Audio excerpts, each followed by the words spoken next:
Você está estudando direito e gostaria de assistir questões comentadas de exames anteriores da prova da ordem? Se você quiser assistir, fica comigo.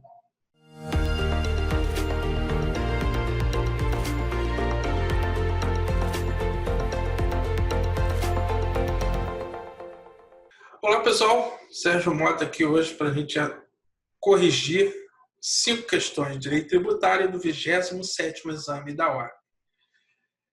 Pessoal, a prova da primeira fase da OAB requer um estudo muito direcionado à variedade de matérias que caem na prova, né? E, nesse sentido, todas as matérias são importantes para você fazer os seus 40 pontos de média. Se você assistir a aula, gostar da aula, você pode deixar o seu like, se inscrever no canal e ativar o sininho para receber as notificações das próximas aulas gratuitas que virão. Bons estudos! A primeira questão de tributário, né?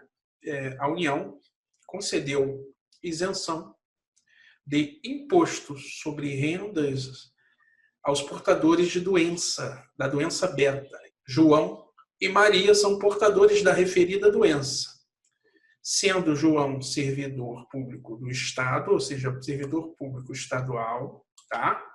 Então, João é servidor público estadual. E Maria, portador da doença beta, né? Servidora pública do município XYZ, tá? Então, os dois são servidores públicos, tá? Se liga nessa peculiaridade. Em razão de retenção indevida, retenção indevida de tributo é motivo para repetição do indébito. Professor, o que é repetição do indébito? Que eu não sei, nunca ouvi falar. Pois é, repetição de indébito é a ação que nós devemos entrar para ter o imposto pago indevidamente de volta, ou seja, restituir o imposto pago de forma indevida, seja a mais, seja porque aplicou-se a alíquota incorreta para mais, seja porque no cálculo era 1 milhão e o contador, a base de cálculo era 100 mil e o contador colocou mais um zero e gerou o tributo a mais e por aí vai, tá? São várias as hipóteses que podem culminar no recolhimento indevido do tributo, tá? Ou seja, a fazenda, seja ela federal, estadual, municipal, não pode se locupletar né, dessa quantia, tá? Então, pessoal, olha só, João e Maria desejam propor ação de restituição do imposto de renda retido na fonte. Com base nesse relato, assinale a correta. Pessoal, vamos às premissas. O que o candidato, o examinando, deveria saber para fazer essa questão da melhor forma possível, tá? Vamos lá, pessoal? Olha, isso aqui cai muito, tá? Seja na prova, a segunda fase, seja na primeira fase. Olha lá, o nosso mapa mental. Então, olha só, pessoal, repetição de indébito. A regra é a regra de competência. Qual é a regra para a gente definir a competência no direito tributário? A competência judicial, né? A definição de competência essencialmente em razão da pessoa, tá? Isso em virtude do que consta na Constituição Federal e nas Constituições estaduais e nas leis de organização judiciária, tá?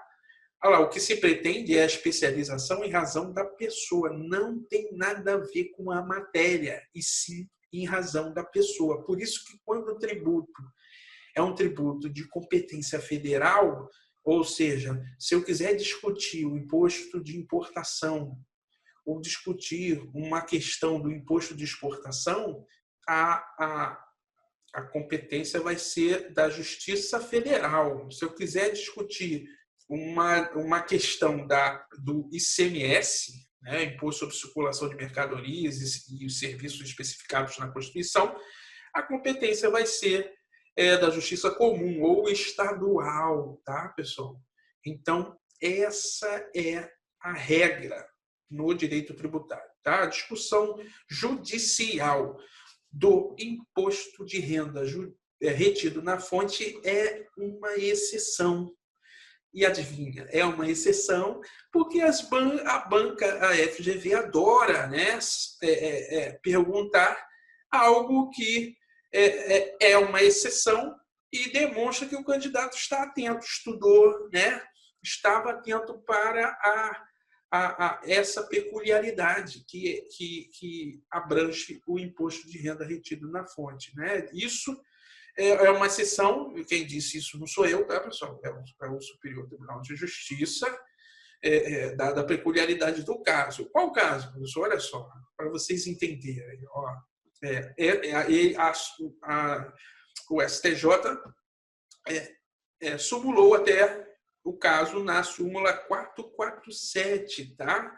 Olha só, o que diz lá o artigo 157 da Constituição. Pertence aos Estados e ao Distrito Federal o produto da arrecadação do imposto da União sobre a renda e proventos de qualquer natureza incidente na fonte, sobre rendimentos pagos a qualquer título, por ele, suas autarquias e pelas fundações que instituírem ou mantiverem. Então, o que isso quer dizer, professor? Quer dizer o seguinte, que o servidor público estadual tem um imposto de renda retido na fonte, lá no setor de pessoal, na hora de pagar, no contra-cheque vem até lá, ó, retido na fonte, tá? Imposto de renda retido na fonte, tá?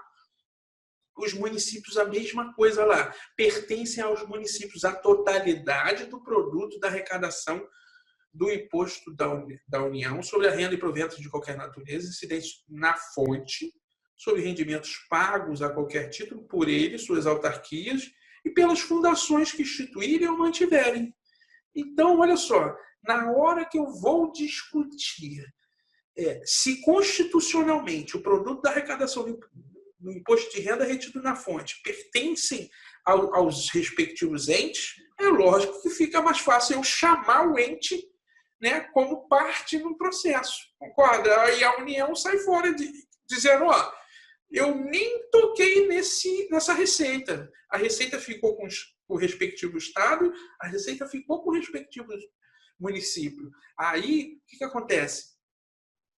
A súmula diz o seguinte, os estados e o Distrito Federal são partes legítimas na ação de restituição do imposto retido na fonte proposta por seus servidores. Olha, isso aqui, por analogia, se aplica aos servidores municipais, tá ok? Então, com isso a gente resolve a questão. Vamos voltar à questão? Olha só, pessoal. Lógico que eu expliquei de maneira bem simplória, tá, pessoal? No nosso curso a gente explica isso de forma mais detalhada, as diversas espécies de competência, né? E trata de repetição de débito nas suas diversas facetas. Mas vamos lá, olha só. Com base nesse relato, assinale a afirmativa correta.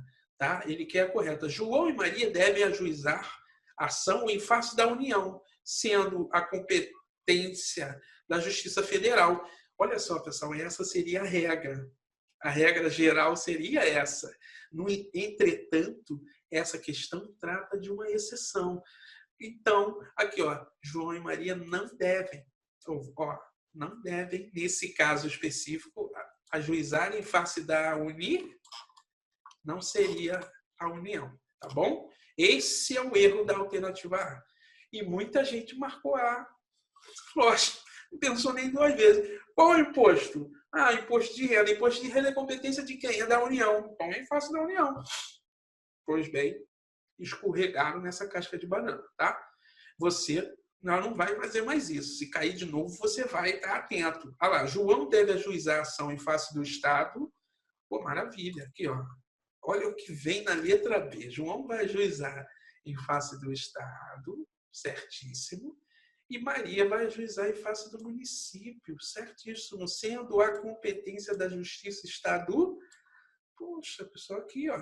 gabarito da questão. Tributos de competência municipal, sejam eles qual for, se você for discutir a questão, é no âmbito da justiça estadual, já que os municípios não possuem justiça própria, tá? Poder judiciário, né? Tá bom? Olha só, gabarito, letra B. Vamos ver o que está errado nas demais. João deve ajuizar a ação em face da União. Não, João não deve. Aqui você já mata. João não deve ajuizar a ação em face da União. Tá?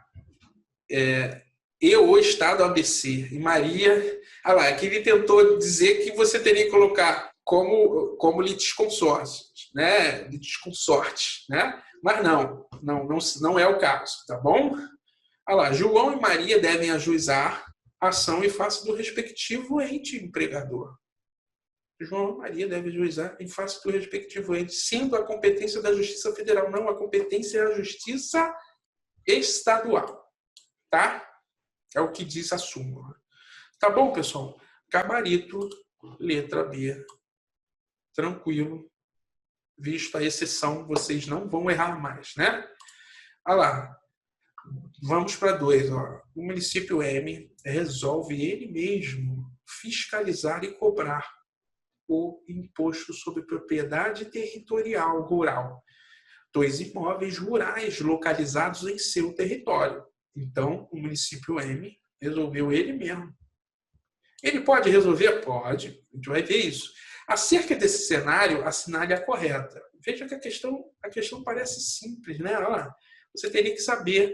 E é simples, tá, pessoal? Vamos ver quais são as premissas que o candidato deveria saber para resolver da melhor forma a questão 2. A questão 2 trata de ITR. Né? Olha aqui, pessoal. Olha lá, vamos lá.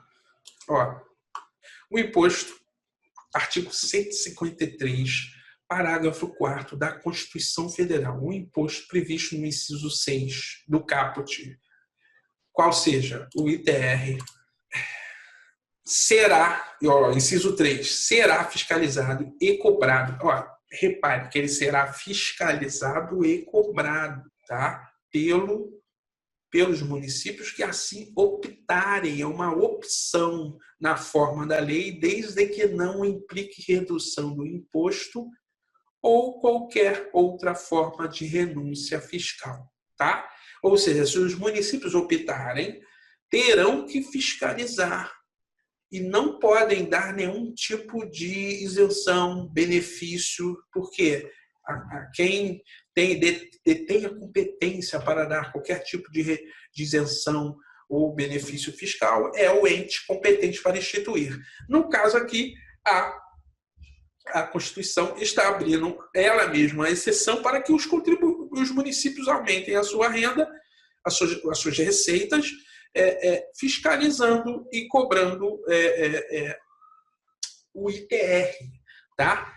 Artigo 158 da Constituição. Pertencem aos municípios 50% do imposto, 50% do produto da arrecadação do imposto da União sobre a propriedade territorial rural, relativamente aos imóveis neles situados, cabendo a totalidade. Olha só. Então, se eles não optarem por não fiscalizar e cobrar o imposto, 50%. Beleza.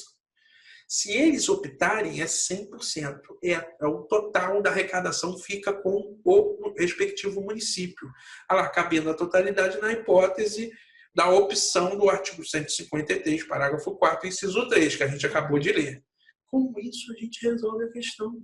Tá? Você deveria saber aspectos constitucionais do ITR. Tá? Pessoal. Vamos lá. Acerca do cenário, assinale a correta. Então, a gente sabe que o município M resolveu ele mesmo fiscalizar e cobrar o ITR. Nesse caso, ele detém a totalidade do produto da arrecadação. Aqui, a letra A diz que ele não pode ser, o ITR não pode ser fiscalizado e cobrado pelo município, por se tratar de tributos de competência da União. Sim, se não houvesse a exceção na própria Constituição. Tá? Então, ele pode. O erro está aqui. Ele não pode? Ele pode. Tá bom?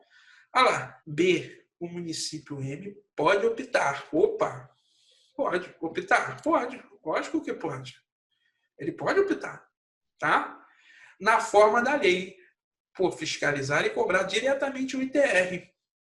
Perfeito, pessoal. Vamos ver por que a C está errada.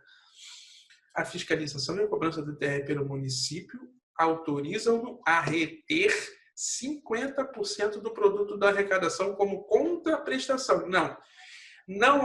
Não se fala em retenção, e sim a totalidade das receitas arrecadadas pertencerão ou serão distribuídas ao respectivo município que optar em fiscalizar.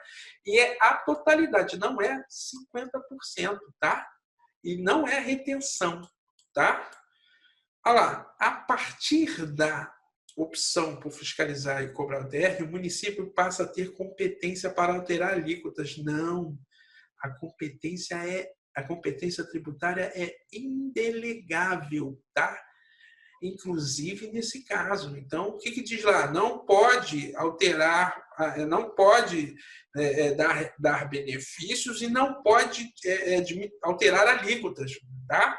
Então, não pode, tá? E não passa a ter competência, ele passa a ter as funções de fiscalizar e cobrar o tributo. Gabarito, letra B, tá?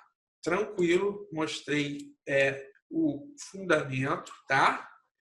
E assim a gente resolve a questão 2. Vamos ver a questão 3, né, pessoal?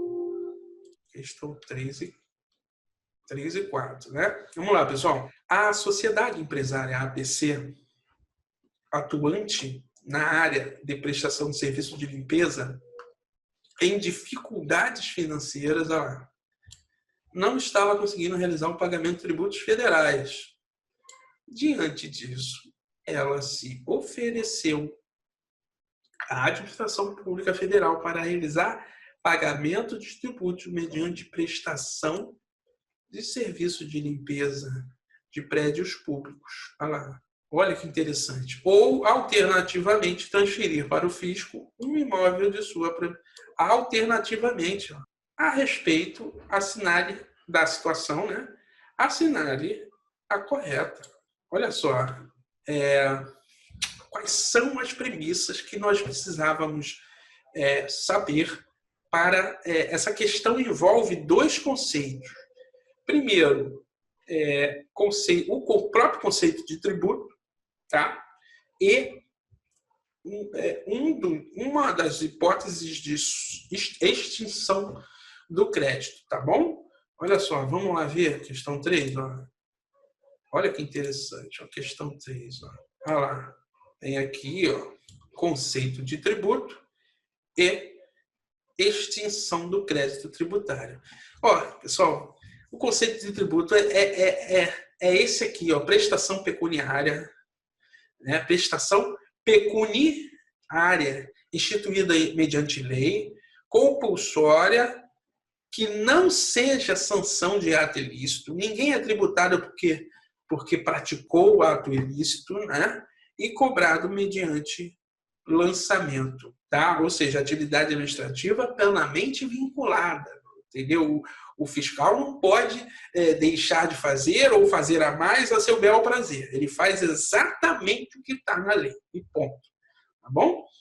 Olha lá. Não se aceita, por ser prestação pecuniária, pessoal, não se aceita pagamento de tributo em natura, ou seja, eu não poderia pagar um tributo, vamos dizer que seja um mercado. O mercado chega para a União, pô, não estou podendo pagar imposto de renda, pessoa jurídica, posso te pagar, estou com estoque cheio de arroz, posso te pagar em sacas de arroz?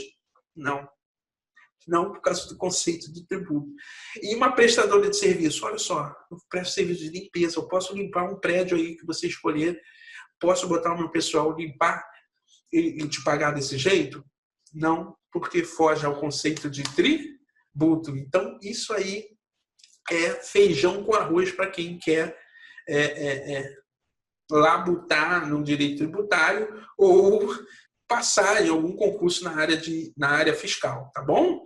E veja que a OAB, né, sabendo disso, cobrando sempre conceitos essenciais no direito tributário, ele te cobra nessa questão esse conhecimento. Olha lá.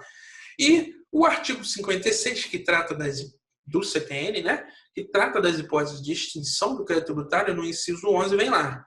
Extinguem o crédito tributário a dação em pagamento de bens imóveis na forma e condição estabelecidas em lei. Pois é, pessoal, a União regulamentou esse inciso, tá? Através da Lei 13.259 de 2016. Vamos ler? Ah lá. O crédito tributário escrito em dívida ativa da União poderá ser extinto nos termos do inciso 11 do caput do artigo 156 do Código Tributário Nacional, mediante dação e pagamento de bens imóveis a critério do credor na forma desta lei, desde que atendidas as seguintes condições. Olha lá. Ele estipula duas condições. A dação seja precedida de avaliação do bem ou dos bens ofertados, né, que devem estar livres e desembaraçados de qualquer ônus nos termos de ato do Ministério da Fazenda. A dação deve abranger a totalidade do crédito, tá? Ou dos créditos que se pretende liquidar com atualizações, juros, multa e encargos legais, sem desconto de qualquer natureza, assegurando-se ao devedor a possibilidade de cumprimentação em dinheiro de eventual diferença entre os valores da totalidade da dívida e o valor do bem ou dos bens ofertados na dação. Tá bom, pessoal? Então, tendo visto isso, a gente volta para resolver a questão, né? Vamos lá, pessoal? Olha, lá. As propostas as duas são inadmissíveis, pessoal? Não, né? Olha só, a gente já viu que uma é inadmissível, né? Vamos lá. Ó, ele fez a proposta de realizar o pagamento do tributo por prestação direta de serviços. Errado, tá? E essa daqui, ou transferir ao fisco um imóvel de sua... Essa aqui tá beleza, tá? Essa daqui não tem problema nenhum. Inclusive, já foi até regulamentado pela União. Tá bom? E ele fala que é tributo federal, né? Ah lá, pessoal, então, as propostas são... Não, ó, as propostas, uma é inadmissível e a outra é admissível. Ah lá, as propostas são admissíveis? As duas são admissíveis? Não. Uma é inadmissível e a outra é admissível. Né? Então, aqui ele já brinca com essas hipóteses. C. A proposta de transferência. Olha que interessante. A proposta de transferência do imóvel do contribuinte para a Fazenda Federal para pagamento do tributo é admissível por expressa previsão legal. Mostrei a previsão legal para vocês. Corretíssimo. Tá? O gabarito letra C. Não há que se falar, não tem mais o que se discutir. Né? D. A proposta de prestação direta de serviço de pagamento de tributo é admissível. Não, é inadmissível pelos motivos que tributo é prestação pecuniária, em money. Tá bom? Vamos lá, pessoal. A 4 do 27º exame. Olha lá. Em 2017, João adquiriu o domínio útil de um terreno de marinha. Olha lá. Um domínio útil de um terreno de marinha. Olha lá. Aí você, ai meu Deus, isso aqui eu não vi. Ó, nunca leia a questão até o final antes de se desesperar. Tá? Às vezes começa assim, conta uma história, mas no final não é nada disso. Vamos lá. No ano de 2018, foi surpreendido com a chegada de duas notificações. Uma da Secretaria do Patrimônio da União, para pagamento de foro anual à União, e outra do município, contendo a cobrança do IPTU no imóvel. Acerca desse cenário, a cenária correta. Olha lá, pessoal, a questão trata sobre IPTU. Tá? Nada mais é do que isso. Vamos ver? Olha lá, a questão 4. Ó. Quais são as premissas que nós deveríamos saber para resolver a questão 4 da melhor forma possível. Né, pessoal? Ó. Olha lá. Ó. Artigo 32 do CTN. Tá? Você tem que dar uma lida. O CTN você tem que saber. Tá? O CTN... você quiser começar a andar no tributário, você tem que ler, mas é ler o CTN como se você estivesse lendo o teu WhatsApp, né? de uma coisa importante que estão te contando no WhatsApp. Olha lá, o imposto de competência dos municípios sobre a propriedade predial e territorial urbana tem como fato gerador a propriedade, o domínio útil, olha lá, ou a posse do bem imóvel por natureza ou a seção física, como definido na lei civil, localizado na zona urbana do município. Então, esse é o fato gerador do IPTU. A propriedade, o domínio útil. A questão fala em domínio útil? Fala. Então, beleza, é fato gerador do IPTU. Pessoal, e aqui eu preciso falar de foro e laudênio, não são tributos, tá? O foro é devido a quem tem imóveis com domínio útil do imóvel da União ou dos municípios, tá?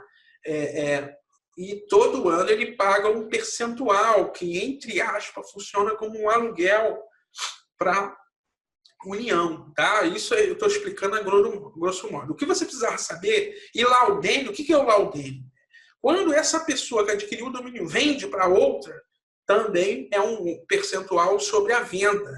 Paga a União, por exemplo, né? ou ao município, tá? Detém a propriedade, porque para você vender, você precisa de lei, tá? Para você vender porque os bens não nós estamos tratando da indisponibilidade do bem público, tá? Então, as receitas de laudênio e foro são receitas de natureza originária em função dos bens da União, né? Quando a União aluga, quando a União vende o domínio útil, né? E por aí vai. Aí tem foro, tem laudênio, e a exploração desses bens gera receitas originárias, né? Logo, não se subroga na pessoa do adquirente. A União teria que cobrar essa dívida do antigo proprietário. Se liga que foro e laudênio não tem natureza tributária, tá? E a questão insiste em te dizer que tem. E, por último, eu tenho que te dizer o conceito de bis in idem, que ocorre quando o mesmo ente tributante cobra um tributo do mesmo contribuinte sobre o mesmo fato gerador mais de uma vez, tá? Ele cobra o mesmo tributo ou o mesmo fato gerador mais de uma vez. Isso é bis in idem e pode ensejar a restituição do indébito, né? Se você pagar errado, porque o ente te cobrou errado, cobrou 2 vezes, o nome disso é dado pela doutrina, bis in idem, tá? Visto isso, pessoal, vamos lá voltar para a questão, que agora a gente tem condição de resolver a questão, tá? Olha só. É lógico que aqui eu estou explicando, né, de forma resumida, porque a ideia é você fazer uma revisão legal e gravar esses conceitos, tá? E que isso possa te ajudar na hora de você fazer a sua prova, tá bom? Olha lá, acerca desse cenário, assinale a correta, tá? A cobrança do IPTU é devida, pois o titular do domínio útil também é contribuinte do IPTU. Pessoal, perfeito, né? Eu não tenho que falar, tá? O que eu tenho que falar aqui? Nada. O que a gente viu no artigo 32 do CTN, o titular do domínio útil é contribuinte do IPTU. Não é isso? Não tem. Ou seja, contribuinte é aquele que tem relação direta com o tributo, né? Olha lá, gabarito, letra A. Vamos ver porque as outras estão erradas, pessoal? Essa daqui não tinha o que discutir, tá? Você marcava e eu marcaria e ia embora, porque o tempo na prova se eu já tenho certeza, se eu tenho certeza que essa daqui está certa, as outras só podem estar erradas, né? Mas a gente aqui vai ver por que está errado. Vamos lá. Letra B, a dupla cobrança é indevida. Não, a cobrança do IPTU é devida, tá bom? Por quê? Fato gerador do IPTU ocorre em 1º de janeiro. Ponto. tá? Então, a dupla cobrança é indevida? Não é indevida. A cobrança do IPTU não é indevida, tá? Olha lá, a cobrança do IPTU é indevida? Não, não é indevida, tá? A cobrança do IPTU é devidíssima, tá? Como ambos os tributos for anual e IPTU destinam-se a entes federados distintos, é admissível a dupla cobrança? Não, né, pessoal? De jeito nenhum, tá? Porque foro anual não é tributo. Então, aqui, ó, ambos os tributos, não. IPTU é tributo. Foro anual é receita originária. E as receitas tributárias são receitas derivadas, que derivam do poder de império do ente, né? Sobre o contribuinte cidadão. Tá bom? Olha lá, a BIP. A dupla cobrança é indevida, a gente já viu que não. Pois, tratando-se do mesmo imóvel, base de cálculo e fato gerador, o foro anual e o IPTU sejam idênticos, configurando bis in idem? Não configura bis in idem, porque foro não é tributo. E para configurar bis in idem, teriam que ser cobrados 2 tributos sobre o mesmo fato gerador. Tá bom? Gabarito, letra A. Tá? Olha lá, pessoal, vamos então para a nossa quinta e última questão, tá? Olha só. Vamos ver a quinta e última questão, tá? Olha lá. A pessoa jurídica Sigma teve lavrado contra si um auto de infração. Opa, beleza. A autuação fiscal lhe impôs multa. Lógico. Quando se fala em auto de infração, sempre tem multa, tá, pessoal? Multa por quê? Por falta de exibição de notas fiscais. Tá? O fisco tem a prerrogativa de verificar as notas fiscais do contribuinte quando quiser, sem pedir autorização judicial, nada. Tá? Ele intima o contribuinte a apresentar as notas e, se não apresentar, ocorre isso aqui. E se não apresentar, aí ele intima de novo. Se não apresentar a segunda vez, ocorre de novo. Intima de novo. Se não, ocorre a terceira vez, ocorre de novo. Até configurar crime. Tá bom?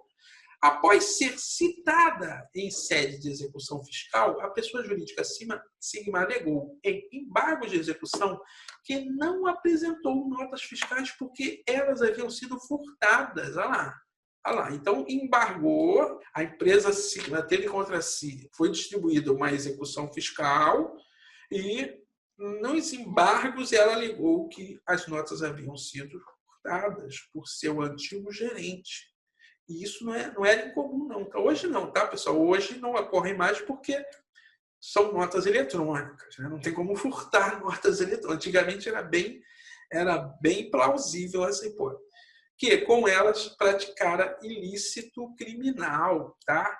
Tendo sido, por isso, condenado na esfera... Olha lá, ele diz que o antigo gerente, foi condenado na esfera penal por sonegação, tá? Olha lá, fiscal e furto daquelas notas. Com base nessa narrativa, no que abrange ao pagamento de multa tributária, assinale a correta.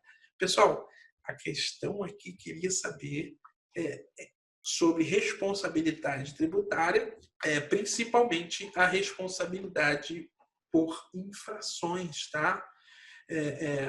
Nós temos a responsabilidade por substituição e responsabilidade por transferência, tá, pessoal? Não vou falar delas aqui, mas no nosso curso a gente trata desse assunto de forma que você nunca mais esqueça, tá? De forma objetiva, e você aprende. Mas aqui a questão você já entendeu e você vai pegar aonde que a banca, eu vou mostrar para você aqui agora, aonde que a banca queria te pegar aqui, o examinando, tá? Vamos lá ver as premissas, pessoal, ó. Questão 5, né? Vamos lá ver aqui, ó, responsabilidade, tá bom? Olha lá, deixa eu aumentar o zoom aqui para ficar legal por ali, ó. Olha lá, pessoal, ó. Artigo 136 do CTN, ó, salvo disposição de lei em contrário, a responsabilidade por infrações da legislação tributária independe da intenção do agente ou do responsável e da efetividade, natureza ou extensão dos seus atos, dos seus efeitos do ato, dos efeitos do ato. O que isso quer dizer, professor? Quer dizer o seguinte, na hora de eu verificar a capitulação da infração, né, eu não vou levar em consideração a culpabilidade ou o dolo do agente, tá? No que tange a infração à legislação tributária, tá? No âmbito administrativo. Eu não vou levar isso. E não interessa se... Veja bem, se ele deixou ou não de recolher o tributo e não me apresentou as notas. Por não ter me apresentado as notas, já é uma infração. Porque ele poderia chegar, não, mas eu não te apresentei as notas, mas eu recolhi o tributo. Aí você vai falar, a autoridade fiscal vai falar, sim, mas a intimação era para você me apresentar as notas e, infelizmente, você não apresentou. Cabe a multa que está na lei, tá bom? A responsabilidade, olha lá, 137, a responsabilidade é aqui que é o cerne da questão, tá? Artigo 137 do CTN. A responsabilidade é pessoal do agente quanto às infrações conceituadas por lei como crimes ou contravenções. De novo, a responsabilidade é pessoal do agente quanto às infrações conceituadas por lei como crimes ou contravenções, salvo quando praticadas no exercício regular da administração, mandato, função, cargo, emprego ou no cumprimento de ordem expressa emitida por quem de direito. Não é o caso da questão, tá? Ou a questão fez... O examinador foi inteligente. Ele falou que o gerente foi condenado por sonegação e furto. Então, é lógico que o administrador ou o sócio não mandou o gerente fazer isso, tá? E ficou comprovado na justiça que ele não mandou, que ele agiu com dolo, né? Não foi mandado, né? Então, não se trata de exercício regular da função, tá? Ao afirmar no caput do artigo 137 que a responsabilidade é pessoal do agente, o legislador determina que deve ser aplicada a sanção, nos casos arrolados nos incisos, unicamente ao agente que praticou a infração. Então, responsabilidade pessoal, a transferência ocorre, ou seja, no caso de crime ou contravenção, o único responsável pelo pagamento pela infração, né? Pelo pagamento do tributo mais multa, a responsabilidade é pessoal do agente, tá bom? No caso aqui seria o gerente, tá? Esse é o cerne da questão, tá bom? Com isso a gente volta lá para poder resolver a questão, né? Olha lá, pessoal. Vamos ver a letra A. Olha lá, a responsabilidade é pessoal do antigo gerente. Olha lá, beleza. Ó, a responsabilidade é pessoal do antigo gerente por ter cometido a infração conceituada em lei como crime. Perfeito, né? Foi isso que a gente viu, o artigo 137, inciso 1 do CTN, tá? Gabarito, tá? Por quê? Porque agiu com dolo, tá? Praticou o crime, foi condenado aqui, ó. Por furto, olha lá. Então, responde por essa infração de não ter apresentado as notas, tá bom? A empresa deve arcar com o pagamento da multa? Não, a empresa não deve arcar porque... a empresa não deve arcar porque a responsabilidade é pessoal do agente e não da empresa, tá? O antigo gerente não pode ser responsabilidade na esfera civil tributária por já ter sido condenado. Não, as esferas são independentes, tá? Ele pode ter sido condenado na esfera penal e pode ser condenado na esfera civil tributária, tá bom? Então, aqui não pode, deixa a assertiva incorreta. O caso é de responsabilidade solidária. Não se trata de responsabilidade solidária, tá? A responsabilidade é pessoal, tá? A transferência da empresa para o agente que agiu com dolo, praticou o crime, tá? Não tem como a empresa ser responsabilizada já que o agente, né, o gerente, o ex-gerente agiu com dolo, praticou o crime, furtou as notas, tá bom? Então, a responsabilidade não é essa previsão legal. Tá? Há outras hipóteses em que a responsabilidade é solidária, e outras espécies de responsabilidade tributária, que não essa, que é tratada na questão. Tá bom? Gabarito letra A. Tá bom? Pessoal, espero com isso ter ajudado. Um forte abraço e até a próxima.